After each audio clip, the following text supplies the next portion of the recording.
I gave you a little snippet of how excited I was that we are going to be with Amy White next. Amy, how are you today?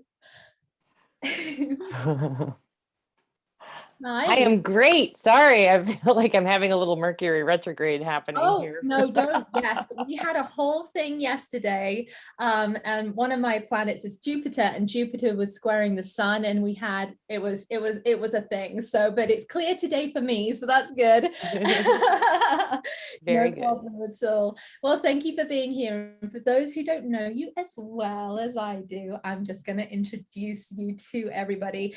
Amy White is an international best-selling author, highly sought after speaker, and intuitive medium on a mission to help individuals heal the past, discover personal truths, and thrive. Amy's one-to-one coaching, digital courses, and public talks allows audiences to gain a deeper understanding of the beliefs that are blocking their most authentic lives.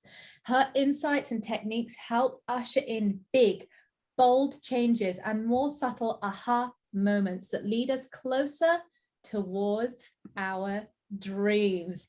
Thank you so much for being here with us today, Amy.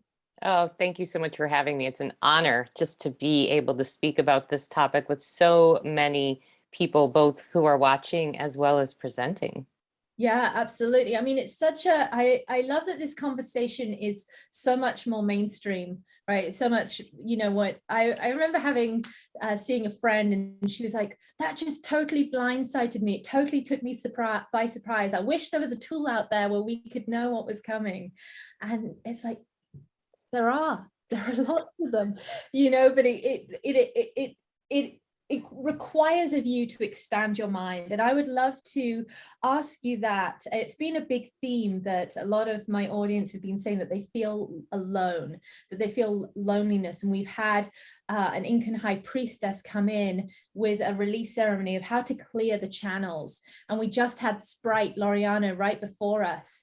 And she was talking about how she connects to source every morning. She reads a page of the Bible and that connects her to higher power. And so I would love to hear from you. How did you come into being an intuitive? How did you, and a channel, how were you able to clear the pathway to that when the world tells you, right? Let me just put it out there. The world tells you you're crazy and you're making it up. Gosh, I was trained from a very young age to believe that I wasn't supposed to access my intuition. And so it has really been a journey. It's been a journey of self-discovery. It's been a journey of listening to the whispers of my soul, and sometimes not the whispers, but the like bullhorn, bells, whistles, and 2x4s of my soul. The interesting thing about my journey is that I started out in a very left brain, technical technology position out of college, and spent many, many years in really linear, tactical, logistical planning, goal setting, all of that type of thing. And it was really just a matter of over time, more and more, I was starting to get the whispers of, hey, there's something more here. There's something bigger here. You know, that thing that you put away way back when you didn't even realize that you put it away? Yeah, that's what we're asking you to explore. Yeah, absolutely. Yeah. What I hear is that this message of empowerment, there's a big message of empowerment here to trust yourself and to trust those whisperings. And sometimes there are 2x4 if you're not listening, and they get louder and louder. Absolutely. So it sounds very empowering. You're echoing here what Coach Jimmy was saying. Actually, what Ben Humble was saying earlier about how he was brought up in a very left brain kind of way, and we all have, because we're all post-industrial revolution, where we have systems. It's very masculine, it's very left brain, it's very structures and systems and industry, and that part of us is shut down that Catherine Ford was talking about earlier, which is that just the feminine, the being, the allowing to be, and to listen, to be able to listen inwards rather than being so outward focused, to really listen to what are the whispers and the wants of our heart, and that message that we are meant for more is something Catherine was saying earlier. Yeah, It sounds really absolutely. empowering. It sounds very empowering. Well, I think empowering, yes. I mean, for me, it was also this tug of war, right? This bumping up, constantly up against these really deep-rooted belief systems, and these belief systems that I didn't even realize I was carrying with me, because somewhere, early on in my life, I was not just told that you couldn't connect to source through anyone but the church, and if you did, you could be inviting bad into the family. But I also had this other belief system that took me a long time to understand, was that at that same time, I was just being me in the world.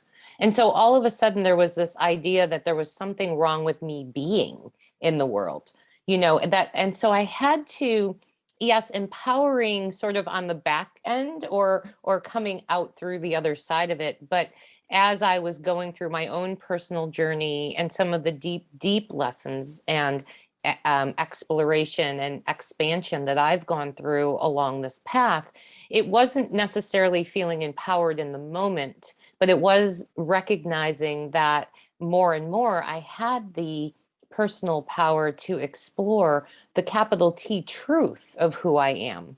And I think that's the empowerment, the biggest piece of the empowerment.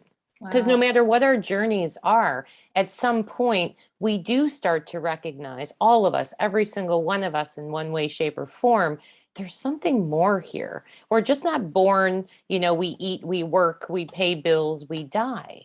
There's so much more about why we chose to come into this life experience. And we are all at a tipping point, or beyond the tipping point, really, of this awakening of maybe not knowing, but knowing that there's something more to explore. And then each one of us on our path, finding that way that's safe and comfortable for us to start to just pull those layers back. Wow. Wow. As you're talking, I can feel in my being just like this settling. Like I just feel like this truth, like I just know that what you're speaking is truth. For those people who are listening, who may also, like when you said, it felt like I was just wrong for being me. I was just wrong. That's huge. I think Huge. so. I mean, capitalist society, materialism tells us that we're not enough and that we're wrong as we are, and we always must buy more in order to become enough, and it's a never-ending target. And so what was it that, for the people who are listening, who are like, oh my goodness, that's me, I think there's something wrong with me. I think there's something wrong with me, and I'm wrong as who I am, and they're trying to try to be something other. What made the difference in that tug of war for you, that you were able to hang out more, presumably where you are now? Well, it's very intentional. It's very intentional. I feel like in this work, for all of us, awareness is the key, right? It's like once you see something, you can't unsee it. So then you're making a conscious decision. I'm either not going to look at it, or I am going to look at it. And usually for many of us, and myself included, it's sort of that in between.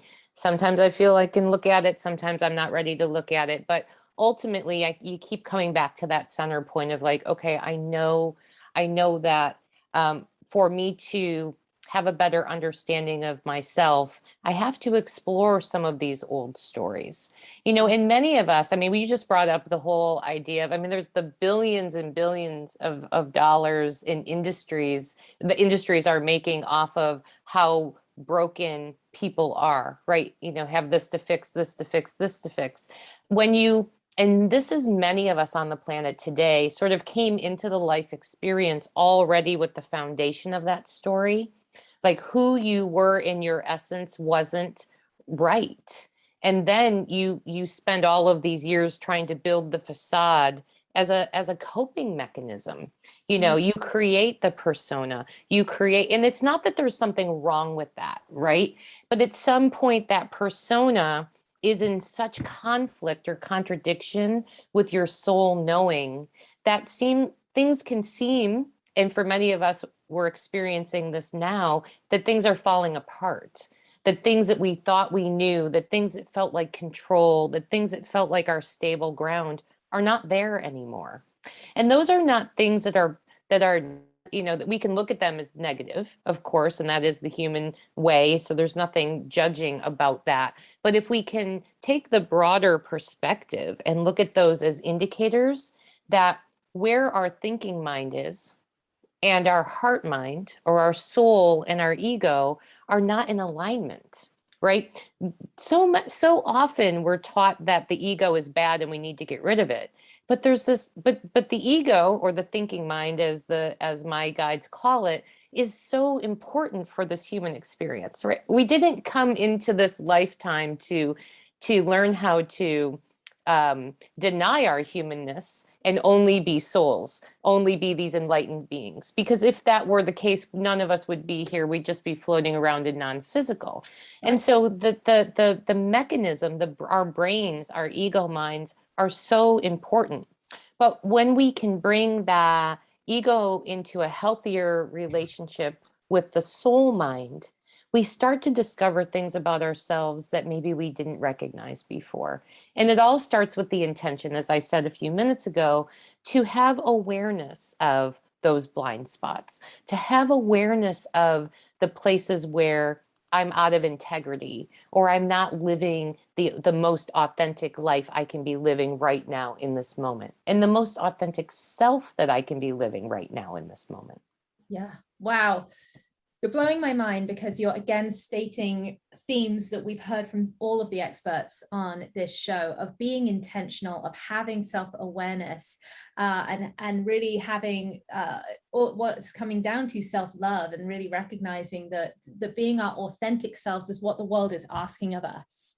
Yeah. And I'm so excited to jump in, because you mentioned just then, and I got so excited, your guides. Tell us about your guides. So well, there's lots of guides around, but I primarily work with a group of energies that call themselves the greater consciousness. And the greater consciousness describes themselves as all of the wisdom that ever was, all of the wisdom that will ever be, and all of the wisdom that's here right now in this time and space in every living being. So not only are they the connection to the wisdom, infinite wisdom of the cosmos, but they're the connection into the infinite wisdom that resides within each one of us. And so it's so important, because as I work with them with clients, it's almost as though they're helping me to connect through to the soul knowing of the client, or in bigger audiences, in the soul knowing of the audiences.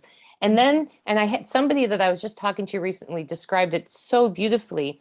It's almost like the information comes down in, like settles down through the soil, and then bubbles up into the soul in a way that the knowing is just there. It's so resonant. So they bring through wisdom and guidance that is so directly connected to what the soul is already trying to, in some cases, or communicating already with us. Right.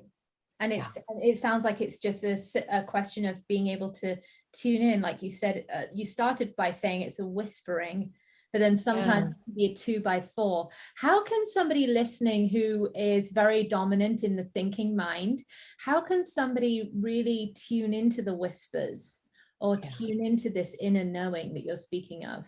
Yeah, I love that question. And I just want to say, we talk often about 2x4s as being this thing that's bad because we couldn't hear, or we were refusing to listen. But sometimes the 2x4 is the thing that gets our attention right away. So it's not that we're doing something wrong and that we're not hearing the whispers, or that we're refusing to listen. It's that the soul will speak to us in the language and the volume in which we need to hear something, depending on what that something is. And so I like to qualify that, because we often, judgment comes in when we say, oh, if I had listened to this earlier, right, maybe I could have avoided some of the contrast in my life. The greater consciousness says that that's not it, because no decisions we make are wrong. No decisions we make are bad. They're all for our expansion, right? But I love the question about, because so many of us, and I can imagine being drawn to the title of this program, right? power, prosperity. Like these are planners. These are people who have very finely tuned thinking minds. And again, that's beautiful and I love it.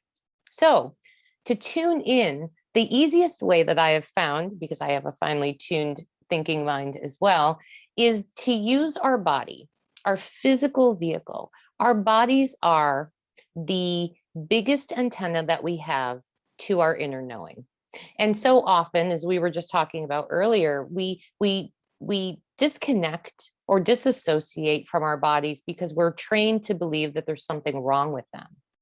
But when we can come into connection with our physical body and we can start to use the body as an indicator of what messages are trying to come through or what messages are coming through that we're not yet discerning or interpreting, then we start the process of being able to listen to those whispers and hear the messages. Our body tells us everything, and the body actually doesn't lie. It just doesn't. Our thinking mind can get involved and create stories, but our body knows center. Our body knows the truth. And so connecting in through our physical being allows us connection into our inner being. Wow. Wow. I love that on so many levels. And so what would you say to someone today, Amy, that is wanting to tune in? They might like, well, actually, well, and even before that, how would someone know that there's a message for them that they're that they would benefit from hearing? Yeah. Well, very often, if we're paying attention, the way that the messages come through in our mind sound different. We have the judgment voice. We have the critic voice. All of us do. It's part of the game. It's part of what we signed up for. But then we have the soul voice. And the part that gets hard when we're not used to practicing this is that both voices can sound very similar because they're in our voice. Often the judgment voice is not really our voice because it's patterning and it's language and it's words that were sort of trained into us. But if we start to pay attention even to the way that we're talking to ourselves, it's easier to discern the soul voice from the thinking mind or the ego mind, because the soul is never judgmental. The soul drops in thoughts that are easy breezy, lemon squeezy. It just really loving, nurturing thoughts. So when a thought comes through, like, I should call this person, and it comes through not with this obligation or judgment. Oh, I haven't talked to this person in all these months, not in that thinking, planning way. But when it just sort of comes up, when these thoughts come up for us, it really is our connection to our soul knowing. And, sometimes it is as simple as call this person. Sometimes it is more thoughts and ideas about exploring the way that we're showing up in the world. So very, one side or the other, right, of the extreme. But the way that we can hear our thoughts is often a great indicator. Yeah. And then to connect into the body, I teach this this process in many of my online courses and in my communities is I call it truth and lies, or we can call it truth and untruth. But we actually use our body almost like a pendulum, right? So very simply sitting in meditation or sitting in a quiet moment, getting ourselves grounded, and then telling ourselves a lie or telling ourselves something untrue. And I often say, like, make it a big, bold untruth, because we don't want our thinking mind to get involved and try to rationalize or intellectualize the lie. But I often just will use my name is George, right? Because it's not anything that my brain can argue with. So I tell myself a lie or an untruth, and then I sit and I see where I feel it in my body. For me, my gut tightens, my tongue actually starts to buzz. So I have these physical indicators that something isn't in alignment. And then I do it on the other side and I tell myself a truth. And again, the big, bold truth, my name is Amy, right? At least in this lifetime. And I wait and I see how that settles in my body. And right away, my shoulders drop. I feel my lungs expand. I feel like there's more spaciousness around me. And so just in that simple process, and it may take a few times, some people will feel it right away, some people will not, but just to continue to practice it, and very quickly, our bodies want to have that communication with us, right? Help us to really start to discern what is true for us, what is not true for us. And then we can use that as a way to work with our guides, to work with our inner being and say, inner being, is this job for me? Or is this relationship in my highest? Or is what I'm hearing from the media my truth? Not the truth, but my truth. And we can, so that's how we start to build the relationship with our inner knowing, with this inner being, with the soul part of us that is all knowing, that has wisdom from all before time and all forever and ever, right here, right now. I feel like you've just unlocked a key, because when you take this wisdom that Amy is giving us right here, you come into your own power, because your truth is your power. You realize that you're not seeking validation, and you're seeing if what you're hearing is presented as truth is truth. Because you never hear anybody who said, oh, I wish I hadn't trusted my intuition. My intuition led me wrong.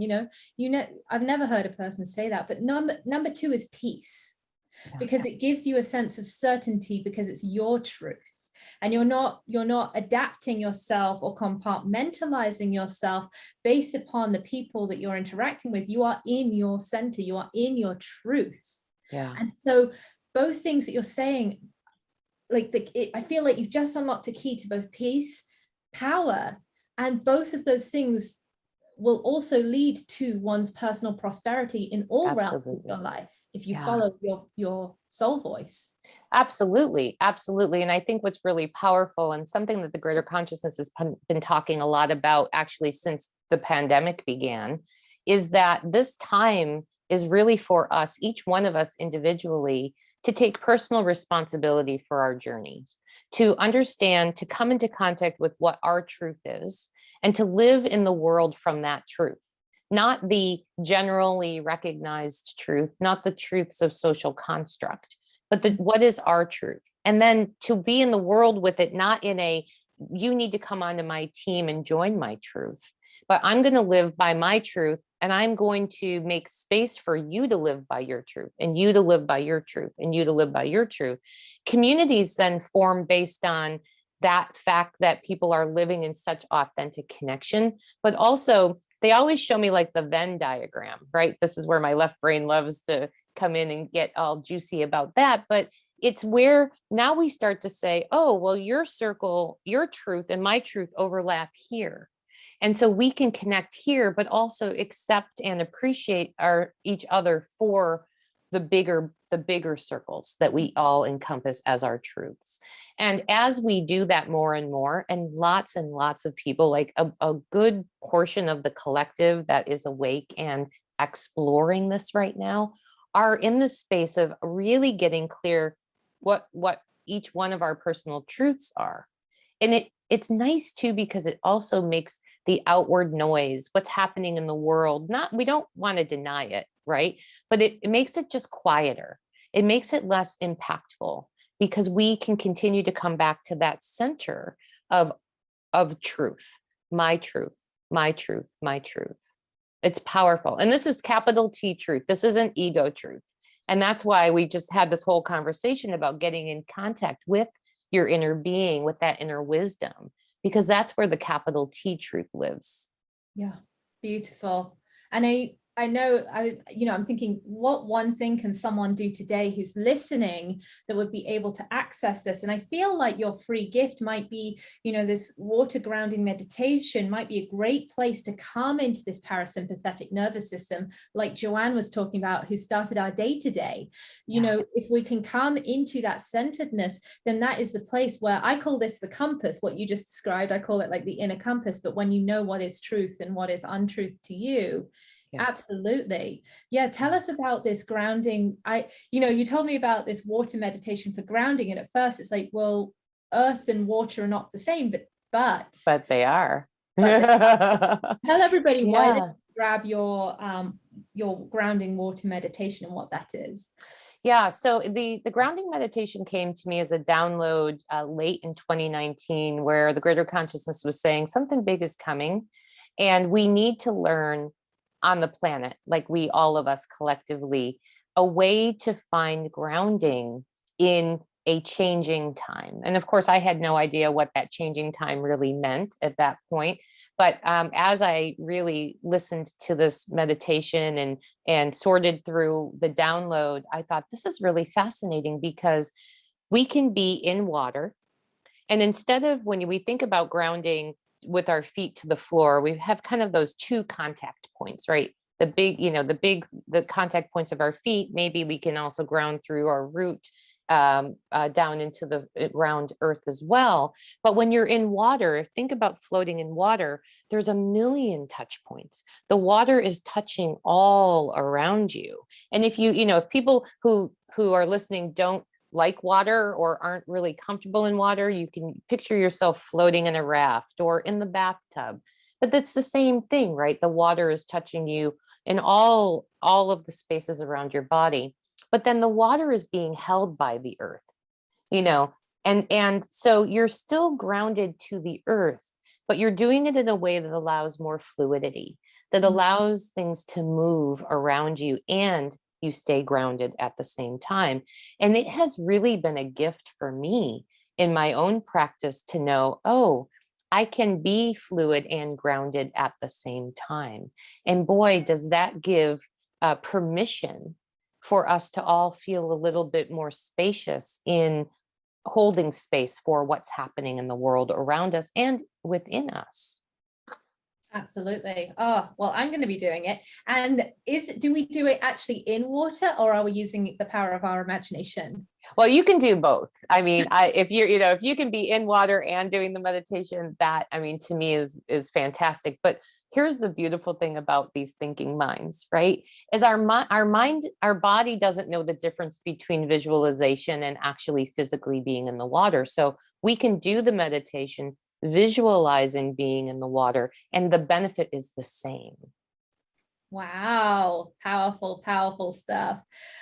It's been so delightful to have you here, Amy. It's so interesting to hear. I had that visceral experience as you were talking, and I felt my being just kind of settle, because I was like, yes, she's speaking truth. And it's so resonant. And you knew that there was a time of uncertainty coming, and a lot of people were blindsided. And yet, if one can follow what you're talking about here of grounding yourself with your beautiful water meditation, make sure it's in the chat. Make sure you go click on it right now. Go grab it right now. Do this today. Don't just sit here and listen and think, oh, that might be nice one day, and then you're back to your life and you're kind of spinning out. Like, actually do that right now. Amy's showing up for you here, gifting you this incredible wisdom that was channeled through her. And so make sure you take that today and actually assimilate it. I'm going to do it.